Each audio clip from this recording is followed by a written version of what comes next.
الحمد لله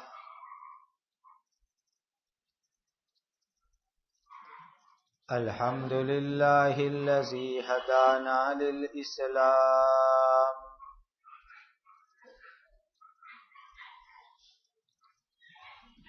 وأشهد أن لا إله إلا الله وحده لا شريك له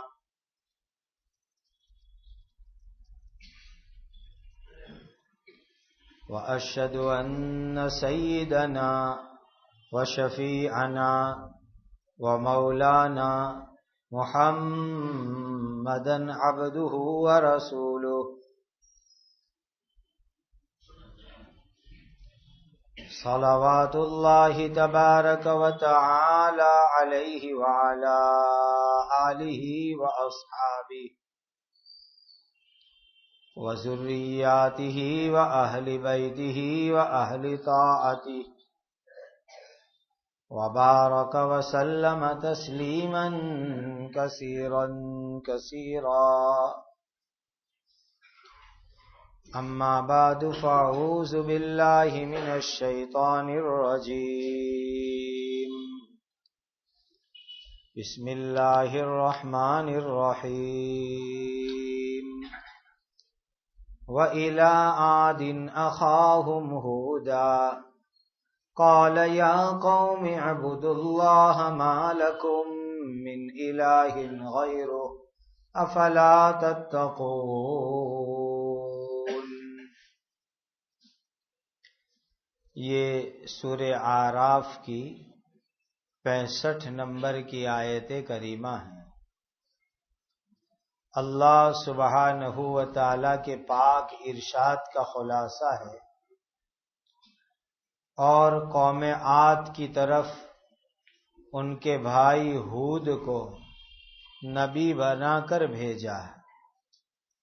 ہود علیہ السلام نے کہا اے میری قوم، تم صرف اللہ تعالی کی عبادت کرو، اس کے سوا تمہارا کوئی معبود نہیں ہے، کیا پھر بھی تم ڈرتے نہیں ہو؟ قال الملأ الذين كفروا من قومه إنا لنراك في سفاهة وإنا لنظنك من الكاذبين۔ ہود علیہ السلام کی قوم کے کافر سردار کہنے لگے، ہم تو تم کو دیکھتے ہیں کہ تم میں کچھ عقل نہیں ہے، اور ہمارا خیال یہ ہے کہ یقیناً تم جھوٹے لوگوں میں سے ہی ہو۔ قال یا قوم لیس بی سفاہۃ ولکنی رسول من رب العالمین۔ ہود علیہ السلام نے کہا اے میری قوم، مجھ میں ذرا سی بھی بے وقوفی نہیں ہے، لیکن میں تمام عالموں کے رب کا رسول ہوں۔ ابلغکم رسالات ربی وانا لکم ناصح امین۔ میں تم کو اپنے رب کے پیغامات پہنچاتا ہوں اور میں تمہاری بھلائی چاہتا ہوں، اور میں امانت دار ہوں، یعنی اطمینان کے لائق ہوں۔ أَوَعَجِبْتُمْ أَنْ جَاءَكُمْ ذِكْرٌ مِّن رَّبِّكُمْ عَلَى رَجُلٍ مِّنكُمْ لِيُنذِرَكُمْ وَاذْكُرُوا إِذْ جَعَلَكُمْ خُلَفَاءَ مِن بَعْدِ قَوْمِ نُوحٍ وَزَادَكُمْ فِي الْخَلْقِ بَسْطَةً فَاذْكُرُوا آلاء اللَّهِ لعلکم تفلحون۔ کیا تم کو تعجب ہو رہا ہے کہ تم ہی میں سے ایک آدمی کے ذریعے تم کو تمہارے رب کی نصیحت پہنچی تاکہ وہ تم کو ڈراوے؟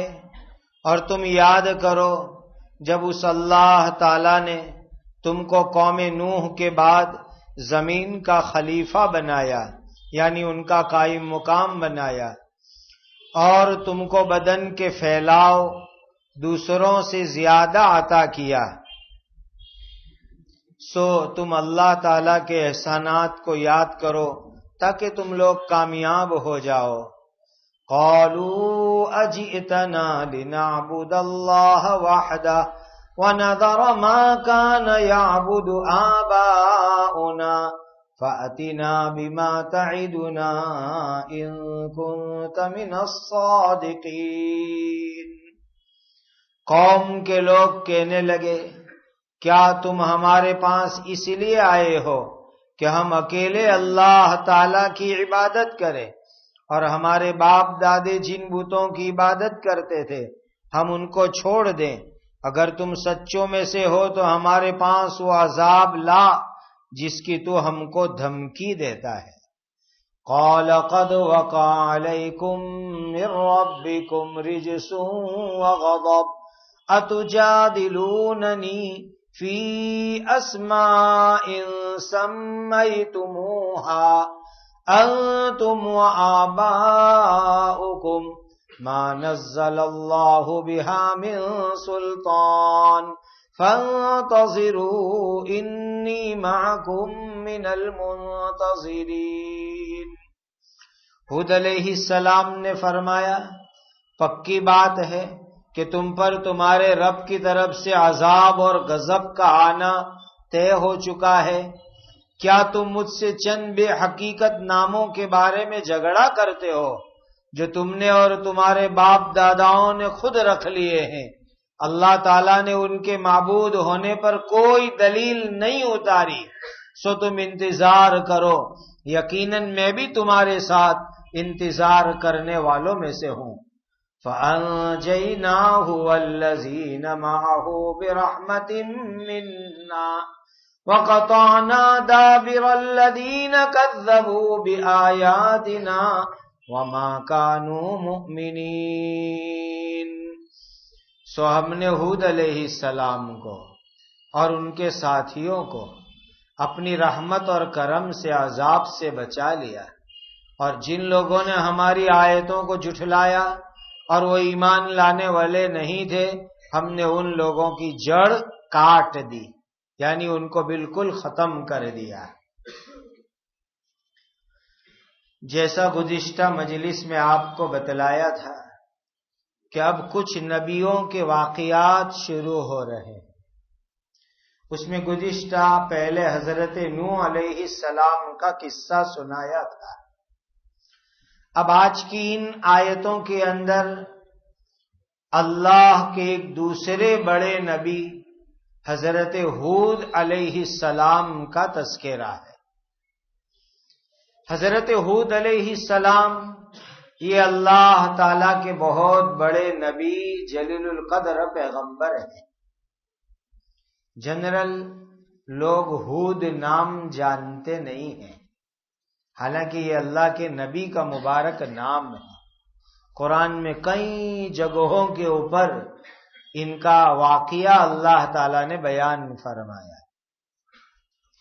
حضرت نوح علیہ السلام کی قوم جب پانی میں ڈوب گئی اور نوح علیہ السلام کا بعد میں انتقال ہوا، اس کے بعد حضرت ہود علیہ السلام کا مبارک زمانہ شروع ہوتا ہے۔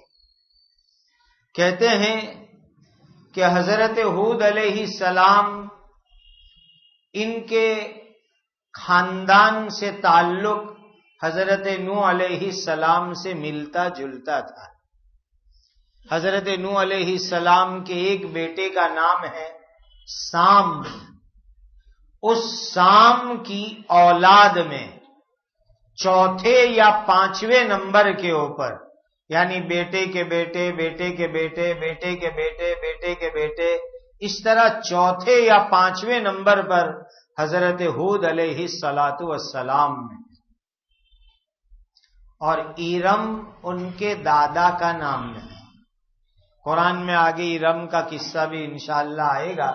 ارم ذات العماد، ایرم ان کے دادا جان کا نام ہے، اور سام ان کے اوپر کے جد امجد کا نام ہے۔ حضرت ہود علیہ الصلاۃ والسلام کی قوم کا نام قوم عاد ہے۔ یہ قوم عاد یمن سے لے کر کے عمان تک ان کے پورے خاندان پھیلے ہوئے تھے، عمان سے یمن تک۔ اور اس کو آپ کو سمجھانے کے لیے میں آسانی سے کہوں کہ جب ہم عمرے یا حج کے لیے جاتے ہیں تو بمبئی یا احمد آباد سے ہمارا پلین جب اڑتا ہے تو تقریباً 1.25 گھنٹہ یا 1.5 گھنٹہ سمندر کے اوپر اڑتا ہے، دریا کے اوپر۔ پھر 1.5 گھنٹہ اڑنے کے بعد جب دریا ختم ہوتا ہے تو اس وقت کے سعودیہ کی بارڈر شروع ہو جاتی ہے، لیکن اس پورے علاقے کے اندر صحرا ہے، ڈیزرٹ ہے، رن ہے دور دور تک، اور یہ دنیا کا سب سے بڑا صحرا اور رن کہلاتا ہے۔ اس کے اوپر تقریباً اور 2.25 گھنٹے ہوائی جہاز اڑتا ہے، تب جا کر کے پھر جدہ آتا ہے۔ یہ پورا ریتیلا علاقہ ہے، اور آج بھی اس علاقے کے اندر کوئی شہر نہیں، کوئی آبادی نہیں۔ دور دور سینکڑوں کلومیٹر آپ چلے جائیے، انسانوں کی آبادی نہیں، پانی نہیں، بالکل بس ریت ریت ریت اور رن پورا علاقہ۔ اور یہ علاقہ عمان سے لے کر یمن تک پھیلا ہوا ہے۔ کہتے ہیں کہ یہی علاقے میں حضرت ہود علیہ السلام کی قوم رہتی تھی۔ یہ قوم حضرت نوح علیہ الصلاۃ والسلام کی قوم کا عذاب جانتے تھے کہ ابھی کچھ سال پہلے نوح علیہ السلام کی قوم کے اوپر پانی کا عذاب آیا، وہ لوگ پانی کے اندر ڈبو دیے گئے، ہلاک کر دیے گئے۔ لیکن اس کے باوجود بھی ان لوگوں نے بت پرستی چھوڑی نہیں اور بت پرستی کرنا شروع کر دیا۔ ان کی قوم کا نام ہے قوم عاد۔ عاد ایک آدمی کا نام ہے جو حضرت نوح علیہ الصلاۃ والسلام کی نیچے کی اولاد میں آتا ہے، پوتا پر پوتا، اس میں عاد نام کے ایک شخص ہے، انسان ہے، اور یہ پوری قوم اس عاد کی اولاد ہے، اسی لیے ان کا نام بن گیا قوم عاد۔ ان کے 13 خاندان تھے جو اس پورے علاقے میں عمان سے یمن تک رہتے تھے۔ اور ایک بات بتاؤں، جو ہم اس وقت کے اوپر ہمارے ملک میں جنگلوں کے علاقے میں رہنے والوں کو آدی واسی کہتے ہیں، تو یہ قوم عاد ہی کی نسبت ہے، عاد سے آدی واسی۔ حضرت ہود علیہ السلام کی قوم عاد، اور اسی پر سے یہ آدی واسی ان کا لقب پڑا ہوا ہے، یہ بعض لوگوں کی رائے ہے۔ تو یہ پورے علاقے کے اندر رہنے والی قوم 13 خاندان، اللہ تعالیٰ نے ان کو زبردست طاقت عطا فرمائی تھی۔ کیسی طاقت؟ ایسی طاقت پھر قیامت تک کسی اور قوم اور خاندان کو اللہ نے نہیں عطا فرمائی۔ ایسی طاقت اللہ نے اس قوم کو عطا فرمائی۔ ان کے یہاں عام طور پر آدمیوں کی لمبائی 60 ہاتھ کی ہوتی تھی، اور ایک ہاتھ 1.5 فٹ کا تقریباً ہوتا ہے، یعنی 90 فٹ ایک انسان کی لمبائی ہوتی تھی، اور 6 ہاتھ یعنی 9 فٹ کا ان کے یہاں بچہ پیدا ہوتا تھا۔ ایسی یہ لمبی تڑنگی طاقت والی قوم تھی۔ طاقت کا حال یہ تھا کہ راستے کے اندر چلتے چلتے مسواک کرنے کی ضرورت پڑے تو پورا درخت تو اٹھاتے تھے۔ اتنا لمبا آدمی 90 فٹ کا، تو پورا درخت تو اٹھاوے اور اس کے ذریعے سے وہ اپنی مسواک بناوے۔ ایسی طاقت والی یہ قوم، اور لمبائی بھی بہت زیادہ تو موٹائی بھی ماشاءاللہ بہت زیادہ۔ اب بھی یہ جو سہارا کا رن کہلاتا ہے، جو دنیا کا سب سے بڑا رن ہے، اس کے اندر کبھی کبھی یہ لوگ پیٹرول کے لیے، گیس کے لیے یا کسی اور پریکشن کے لیے یہ لوگ کھود کام کرتے ہیں، تو بہت سی مرتبہ ایسے لمبے لمبے انسانوں کے ہاڑ پنجر ملتے ہیں، ہڈیوں کے ڈھانچے اب بھی ملتے ہیں۔ تھوڑے تھوڑے دنوں کے اندر ایسی نیوز میں خبر آتی ہے کہ قوم عاد کے آدمی کا ایک ہاڑ پنجر یہ سہارا ڈیزرٹ کے اندر ملا، یمن میں ملا، عمان میں ملا۔ اس طریقے سے اب بھی ان کے ہاڑ پنجر ملتے ہیں۔ جب وہ ملتے ہیں تو بس یہی سائز جو تفسیر کی کتابوں میں لکھا ہے، 90 فٹ لمبے لمبے ہاڑ پنجر، ہڈیوں کے ڈھانچے، تو اندازہ لگاؤ کہ یہ قوم کتنی زبردست طاقت والی قوم ہوگی۔ اللہ نے اسی قوم میں سے ایک انسان حضرت ہود علیہ السلام کو اپنا نبی بنایا ہے، پیغمبر بنایا ہے۔ حضرت ہود علیہ السلام نے ان کو دعوت دینا شروع کی، اے لوگوں، ایک اللہ کی عبادت کرو، یہ بتوں کی عبادت چھوڑو اور اللہ کا ڈر اپنے اندر پیدا کرو۔ جب یہ دعوت حضرت ہود علیہ السلام نے دی تو قوم کہنے لگی، ہود تم تو بیوقوف ہو، پاؤلی ہو، تمہارا دماغ خراب ہو گیا ہے، تم پاگل بن گئے ہو، اور تم جو یہ بات کہتے ہو کہ ایک اللہ کی عبادت، تم جھوٹے انسان ہو۔ نبی کو پاگل کہا، نبی کو جھوٹا کہا، لیکن حضرت ہود علیہ السلام اپنی دعوت دیتے رہے۔ بہت سمپل سادے سادے لفظوں میں سمجھایا، لوگوں میں کوئی پاگل آدمی نہیں ہوں، میں تو اللہ کا رسول ہوں، تمام دنیا کے پالنے والے ایک اللہ کا نبی بن کے آیا ہوں، اور اللہ تعالیٰ میرے اوپر جو شریعت، جو دین، جو اسلام، جو قانون بیچتے ہیں وہ میں تم کو پہنچاتا ہوں، میرا کام پہنچانے کا ہے، اور میں تمہاری بھلائی چاہتا ہوں۔ ہر نبی نے اپنی قوم کو یہی کہا، میں تمہاری بھلائی چاہنے والا ہوں،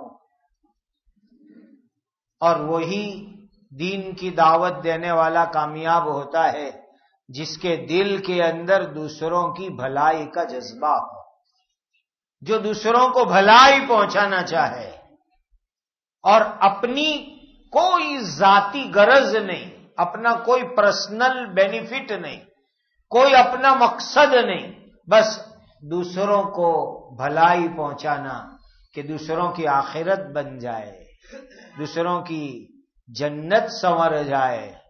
تو حضرت ہود علیہ السلام نے لوگوں کو یہی کہا، میں تم سے کوئی غرض لے کر نہیں آیا تمہارے پاس، میں تو تمہاری بھلائی چاہتا ہوں کہ تم کو قبر کے، جہنم کے عذاب سے نجات مل جائے، اور میں امین ہوں، میرے پر بھروسہ کرو، میرے اوپر بھروسہ کرو، میں سچا نبی ہوں اللہ کا۔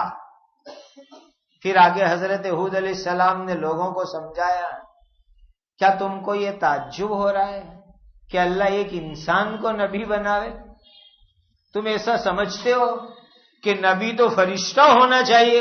نہیں، ہر زمانے میں یہ بات دنیا میں رہی کہ جتنی بڑی بڑی دنیا میں قوم آئی اور ان قوم کی طرف جتنے بڑے بڑے نبی آئے، ہر نبی کو ان کی قوم نے یہی کہا، ارے اللہ کو انسان ہی ملا نبی بنانے کے لیے؟ فرشتے کو نبی کیوں نہیں بنایا اللہ نے؟ مکہ کے کافر مشرک بھی یہی کہتے تھے کہ ایک انسان کو اللہ نے نبی بنایا، وہ بھی یتیم انسان کو۔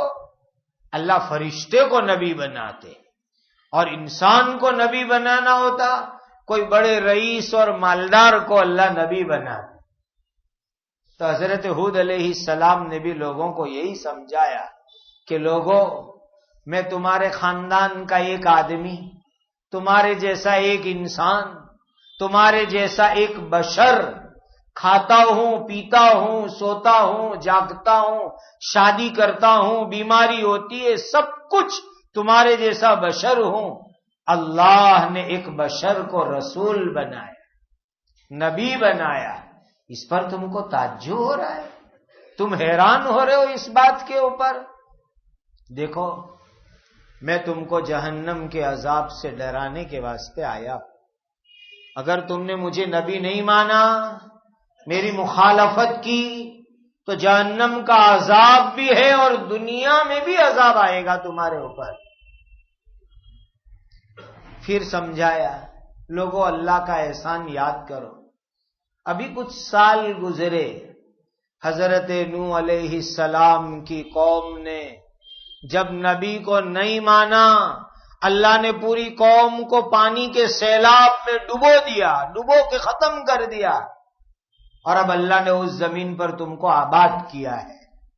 کتنا بڑا اللہ کا احسان! کسی کو اللہ کسی جگہ آباد کرے، یہ اللہ کی بہت بڑی نعمت ہے۔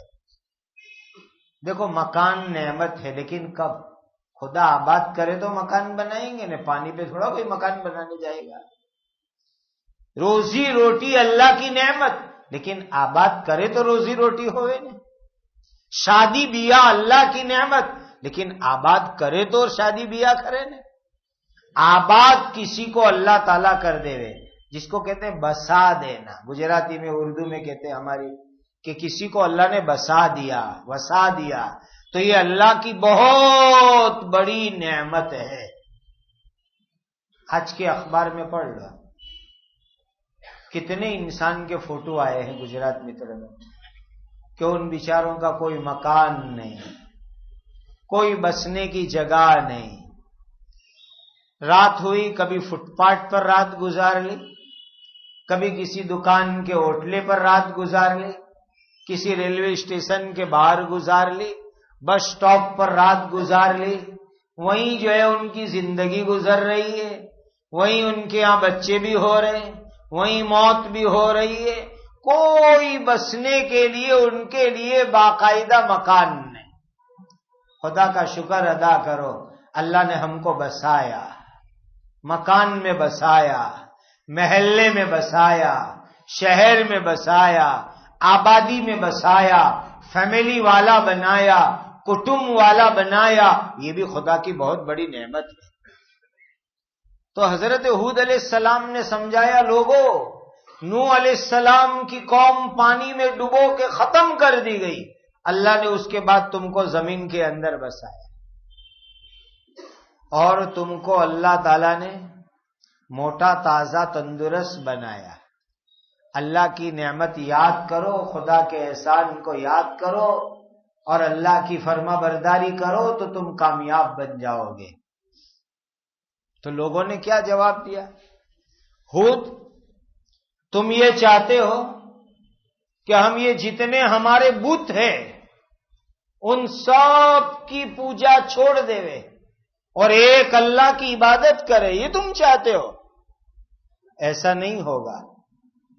یہ پتھر کے ہمارے بنے ہوئے بت، وہ تو ہمارے باپ دادا کے زمانے سے ہم ان کی عبادت پوجا پاٹ کرتے چلے آئے، ہم نہیں چھوڑیں گے ان کی عبادت کو۔ رہا جو تم ڈراتے ہو کہ ایک اللہ کی عبادت نہیں کرو گے تو عذاب آئے گا، لاؤ نا، کہاں ہے وہ عذاب؟ کہاں ہے وہ عذاب؟ جب انسان کا دل اللہ کی نافرمانی کرتے کرتے، نبی کی مخالفت کرتے کرتے کالا پتھر جیسا ہو جاتا ہے، تب انسان ایسی باتیں بولنے لگتا ہے۔ کہاں ہے عذاب؟ دکھاؤ، کہاں ہے عذاب؟ یہ تو اس آدمی کا کام ہوتا ہے جس کا عذاب پر ایمان نہ ہو. ہود بتاؤ کب عذاب آئے گا؟ حضرت ہود علیہ الصلاۃ والسلام نے فرمایا تمہارے اوپر اللہ کا غضب آنا طے ہے، آئے گا. ٹائم ابھی مجھے معلوم نہیں لیکن آئے گا. تم اللہ کی نافرمانی کر رہے ہو، خدا نے تم پر عذاب بھیجنے کا فیصلہ فرما لیا ہے، آ کے رہے گا عذاب. اور تم میرے ساتھ جھگڑا کر رہے ہو، ایک نبی کے ساتھ جھگڑا کر رہے ہو. اور جھگڑا بھی کس بارے میں؟ یہ تمہارے ہاتھ سے بنائے ہوئے بت ہے. ود، سوا، یغوث، یعوق، نصر، یہ سب تمہارے ہاتھ سے بنائے ہوئے بت. تم نے خود ان کے نام رکھ لیے اور تم نے خود یہ کیا کہ یہ ہمارا بت ہے، یہ خدا ہے، یہ معبود ہے. حالانکہ یہ معبود ہے، یہ خدا ہے، اس کے اوپر تمہارے پاس کوئی دلیل نہیں ہے، کوئی اتہاسک ثبوت نہیں ہے. تم نے، تمہارے باپ داداؤں نے یہ سب دیوی دیوتاؤں کے نام رکھ لیے، اس کی کوئی دلیل تمہارے پاس نہیں ہے. اب بھی اگر تم ایمان نہیں لاؤ گے تو اللہ کے عذاب کا انتظار کرو. خدا کی طرف سے تمہارے اوپر ایک زبردست بھیانک عذاب آئے گا. بہت سمجھایا حضرت ہود علیہ السلام نے، لیکن قوم کے لوگ مانے نہیں. طاقت کے نشے میں، مسلس پاور کے نشے میں حضرت ہود علیہ السلام کو کیا کہتے ہیں نبی کو؟ من اشد منا قوہ. اے نبی، ہم سے بڑا طاقت والا کون ہے بتاؤ. طاقت کے نشے کے اندر گھمنڈ کرتے تھے. بھائیو، جسم اور باڈی کی طاقت اللہ تعالیٰ دیتے ہیں، اللہ جب چاہے لے لیتے ہیں. آج تو بیماریوں کا زمانہ ہے. بہت سے جوان عمر میں شوگر، پریشر، پتہ نہیں کیسی کیسی بیچاروں کو بیماریاں ہوتی ہیں. جوانی کے اندر وہ بیچارے بڑھاپے جیسی کمزوری میں ہوتے ہیں. آدمی کیوں گھمنڈ کرے، اللہ کو ناراض کرے جوانی کی طاقت کے اوپر؟ حضرت ہود علیہ السلام کی قوم عاد یہی کہہ رہی ہے، من اشد منا قوہ. کون ہے ہم سے بڑا طاقت والا؟ طاقت کے گھمنڈ میں، طاقت کے نشے کے اندر. اسی لیے انسان کو مال، طاقت، باڈی، تندرستی، کرسی، عزت، کسی کے نشے اور گھمنڈ میں نہیں رہنا چاہیے. اللہ کب چھین لے گئے ہم نہیں کہہ سکتے. اب اللہ تعالیٰ نے ان کی قوم کے اوپر عذاب بھیجنا شروع کیا. یہ جہاں رہتے تھے، عمان سے لے کر یمن تک کا پورا ایریا، ان کی زمین بہت اچھی تھی، بہت پیاری زمین ان کی.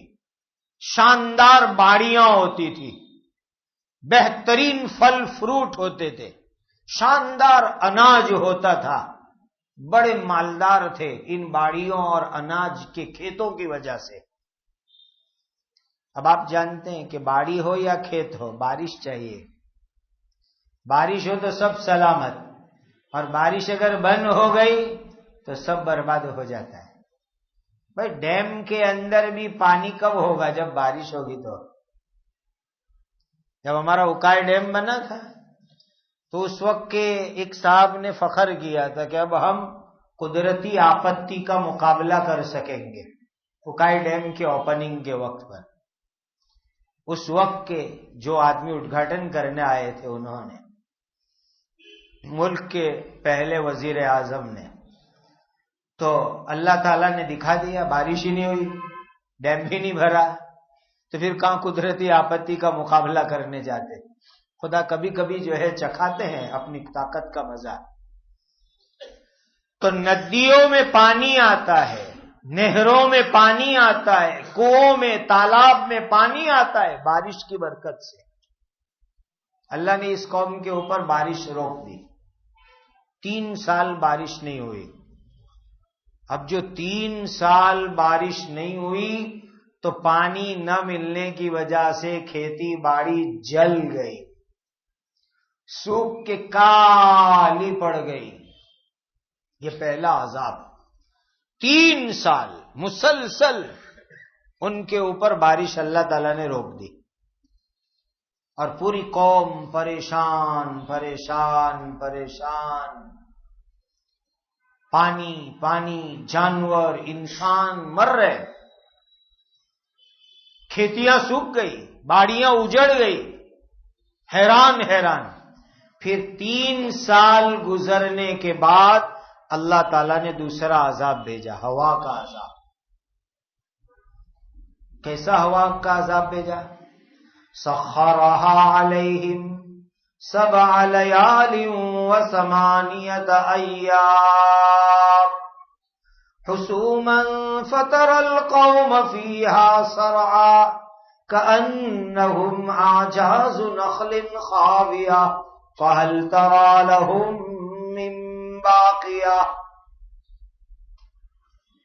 7 رات اور 8 دن لگاتار اللہ نے ہوا کا عذاب چلایا، آندھی آئی، سائیکلون، طوفان آیا ہوا کا۔ روایتوں میں آتا ہے کہ اللہ کے جو ہوا کے خزانے، جیسے پانی کے خزانے، اس طرح خدا کے ہوا کے خزانے، تو اس کو کنٹرول کرنے والے جو بڑے بڑے فرشتے ہیں، انہوں نے پوچھا اللہ کو، اللہ ہوا کتنی چلاوے؟ پورا دروازہ کھول لے؟ کہا نہیں۔ آدھا کھولے؟ نہیں۔ کتنا کھولے؟ یہ انگوٹھی پہنتے، انگوٹھی ویٹی، اس کا جو سوراخ ہوتا ہے بیچ والا، کا اتنا ہوا کا دروازہ کھولو۔ اتنی سی ہوا چلوائی اللہ کے خزانے سے، بے قابو ہو گئی، فرشتوں کے قابو میں نہیں رہی وہ ہوا، کنٹرول کے باہر ہو گئی۔ ایسی زبردست ہوا اللہ نے چلائی، اور 8 دن لگاتار، 7 رات اور 8 دن، 8 دن کے بیچ میں 7 رات آتی ہے۔ شوال کا مہینہ تھا، شوال کا مہینہ یعنی رمضان کے بعد جو آتا ہے اس کا نام شوال۔ ایک بدھ سے عذاب چالو ہوا، دوسرے بدھوار تک عذاب چالو رہا، زوردار ہوا ان کے علاقوں میں چلی، طوفان چلا۔ کتنی تیز ہوا چلی کہ انسان پورے پورے ہواؤں میں اڑے، انسان اڑے۔ کون سے وہ 90 فیٹ والے، آج کے 4 5 6 فیٹ والے نہیں۔ کتنی تیز ہوا ہوگی اندازہ لگاؤ کہ وہ 90 فیٹ والے 7 ہاتھ کے طاقت والے مضبوط انسان، ہوا ان کو اٹھا رہی ہے اونچے اونچے، جیسے پتے اڑتے ہیں۔ خدا کی طاقت، جانوروں کو اڑایا، اور اڑا اڑا کر کے لا کر کے زمین پر زور سے ان کو پٹکتے تھے۔ پہلے ہوا ان کو اٹھاتی اوپر، چکراؤں میں لے جاتی، اور وہاں سے لا کر زمین پر دھڑام سے پچھاڑ کے مارتی تھی۔ پوری قوم 8 دن کے اندر ختم، تباہ برباد ویران، ایک انسان بھی نہیں بچا۔ خدا فرماتے ہیں کأنہم اعجاز نخل خاویہ، کھجور کے لمبے لمبے درخت کی باڑی ہوئے، کوئی کاٹ دے وے تو پورے کھجور کے سے لمبے لمبے درخت ان کے گرے گرے ہوئے، کا یہ لمبے لمبے انسانوں کی لاشیں اسی طرح پڑی تھی جیسے کھجور کی کٹیلی باڑی۔ خدا نے خود فرمایا فَهَلْ تَرَىٰ لَهُم مِّن بَاقِيَةٍ، دیکھو کوئی ظالم کافر بچا تو نہیں، ایک بھی نہیں بچنا چاہیے۔ اب ہوا کا طوفان شروع ہوا تو حضرت ہود علیہ السلام کہاں تھے؟ اللہ کے نبی 4000 ایمان والے تھے ان کے ساتھ۔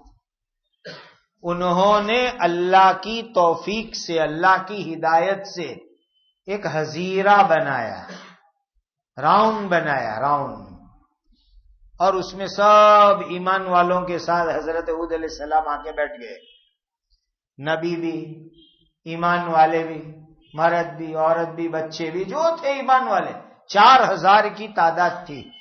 وہ سب ایک راؤنڈ میں، کوئی ایک راؤنڈ کھینچا، حظیرہ بنایا، باڑ بنائی، اس میں آ کے بیٹھ گئے۔ خدا کی شان یہ کہ وہ ہوا وہاں بھی آتی تھی جہاں یہ ایمان والے تھے، حضرت ہود علیہ السلام نے، لیکن وہ ان کو ہوا کیسی لگتی تھی؟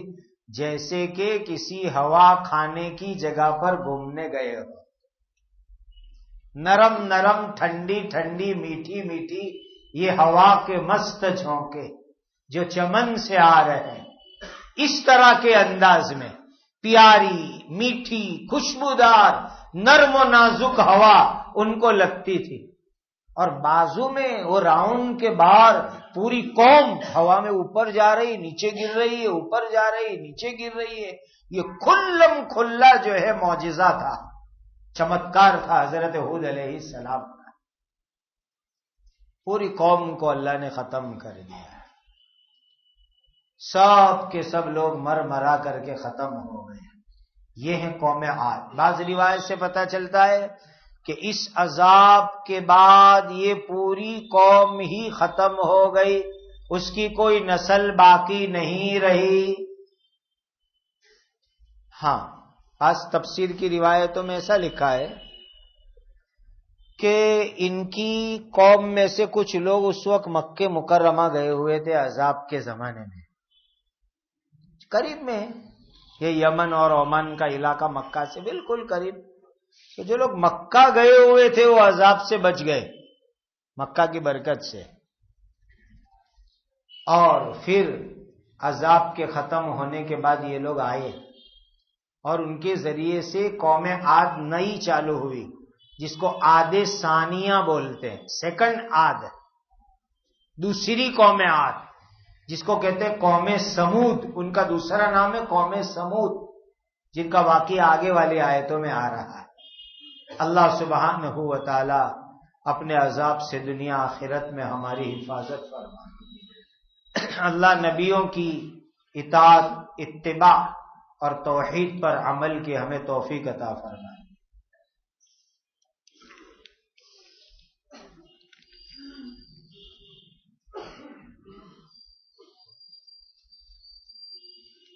یہ پورا ایک نام ہے کہ یہ دو الگ الگ نام ہیں؟ دو الگ نام ہیں، عبد الرحمن بھائی، یہ محمد اقبال بھائی، عبد الرحمن ماسر، اللہ ان کی بال بال مغفرت فرمائے، ان کی قبر کو نور سے منور فرمائے، ان کے درجات کو جنت الفردوس میں بلند فرمائے۔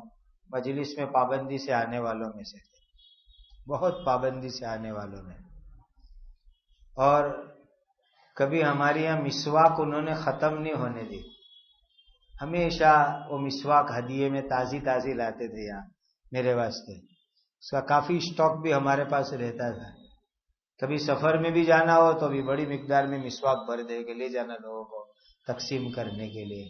اللہ تعالیٰ ان کو جنت الفردوس میں اعلیٰ مقام عطا فرمائے، ان کی بال بال مغفرت فرمائے، ان کے درجات کو خوب خوب بلند فرمائے، ان کی حسنات کو قبول فرمائے، سیئات سے درگزر فرمائے۔ صابرہ بی بی، غلام نبی بھنڈاری، اللہ تعالیٰ ان کی بھی مغفرت فرمائے، ان کی قبر کو نور سے منور فرمائے، درجات کو جنت الفردوس میں بلند فرمائے۔ پہلے جو ہے آپ کو معلوم ہے کہ جو میں رمضان میں وہاں افریقہ میں ملاوی جاتا ہوں، وہاں جو میں عورتوں میں بیان کرتا ہوں وہ بیانات اردو میں بھی چھپتے ہیں اور گجراتی میں بھی چھپتے ہیں۔ پہلے اس کے 5 حصے گجراتی میں آ چکے تھے، اور ماشاءاللہ یہاں رکھتے ہیں، آپ لوگ گھروں میں لے جاتے ہو دینی بیانات کے نام سے۔ الحمدللہ اس کا 6واں اور 8واں حصہ وہ بھی چھپ کے آ گیا ہے، مجلس کے بعد باہر رکھا ہوا ہے، 7واں بھی انشاءاللہ ان قریب آ جائے گا۔ درود شریف پڑھ لو۔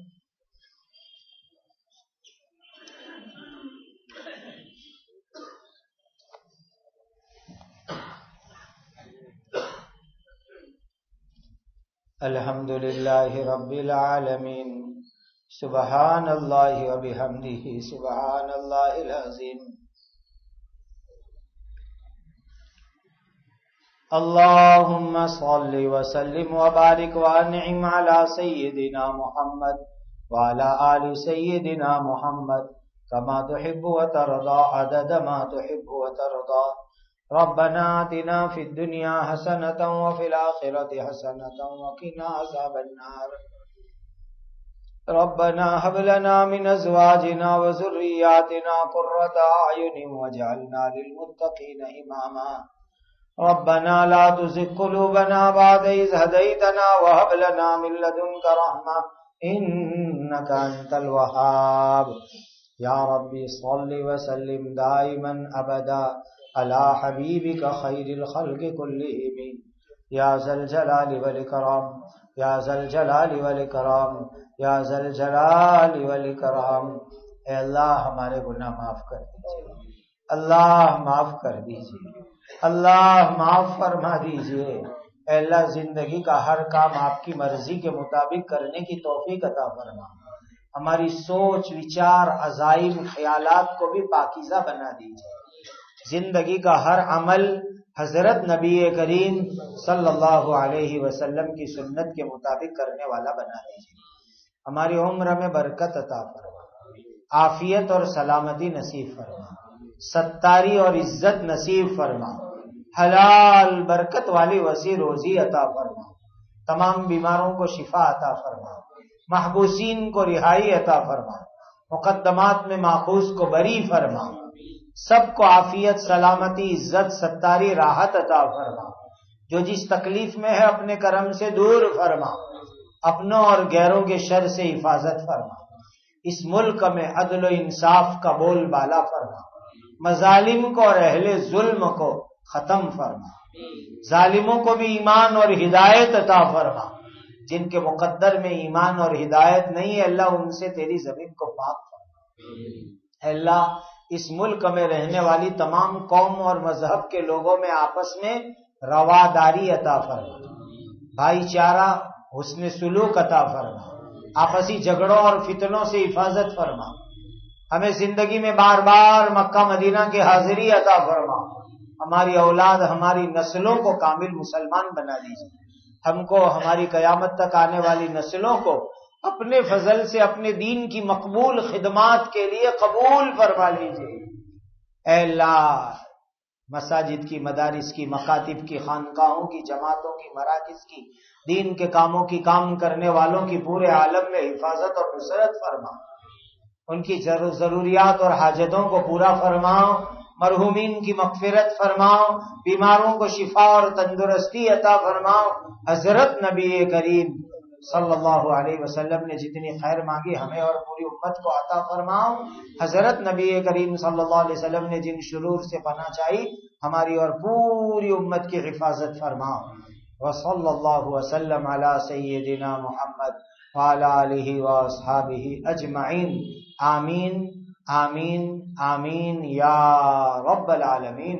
سبحان ربک رب العزت عما یصفون وسلام علی المرسلین والحمد للہ رب العالمین.